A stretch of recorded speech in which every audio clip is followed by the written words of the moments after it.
So, the next thing to happen on Friday Night SmackDown, we get to the next match of the night. But before we talk about that match, we gotta talk about a couple of segments that happened backstage. So, yeah, first things first, we see Byron Saxton interviewing Bianca Belair backstage, and Bianca is injured. It seems like she broke her finger, I believe, or something.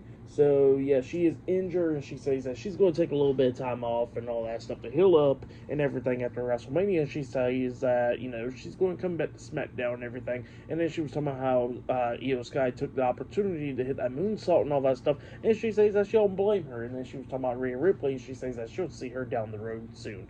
So, yeah, that's what Bianca was saying there. But then we see Naomi walking backstage, and then Nia Jax comes up, and Nia Jax was talking to Naomi, telling her that she needs to stay out of her way while she's going after the WWE Women's Championship. And then Naomi looks at Nia Jax and tells her that she better be proceeding with caution. So yeah, that's what she says there.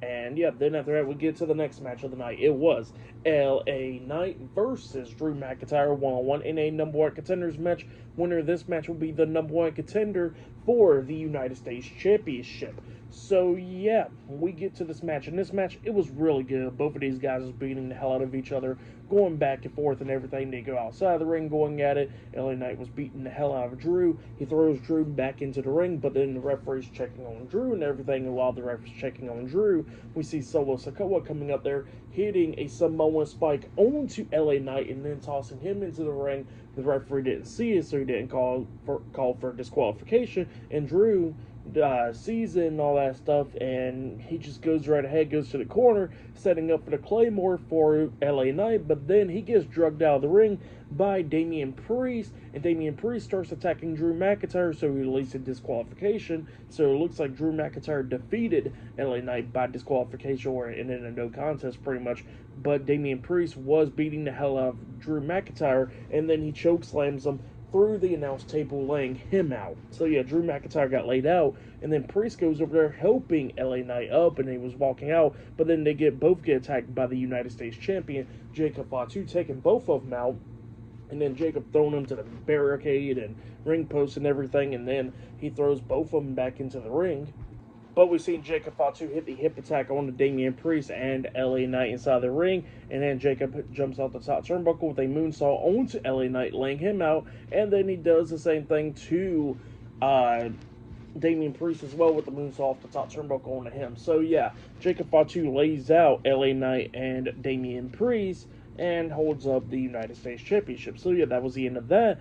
But what I'm taking a guess on, it looks like it'll possibly be a Fatal 4-Way match at Backlash with Jacob Fatu versus LA Knight versus Damian Priest versus Drew McIntyre, which that will definitely be amazing news. So I really hope that they do that for sure.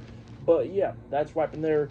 Pretty good match. What happened after the match was pretty good. I don't like matches ending in a disqualification, but you know what? With this possibly setting up a Fatal 4-Way match for Backlash, I am down for it. So yeah. Pretty good stuff for the match and all that stuff. I'll give it 3.5 stars. That's what I'll give it. It was a pretty good match.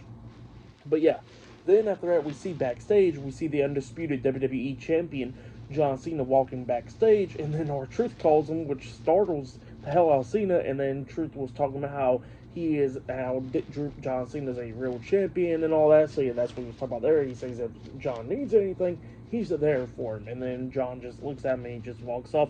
And then Jimmy Uso comes up and then, daps up Truth. And then Jimmy was talking about how whack John Cena became. And then Truth was talking about how there's two sides to every story. And he says that once he grows up, he's going to be just like John Cena. And then Jimmy was like, well, dude, you already grown up.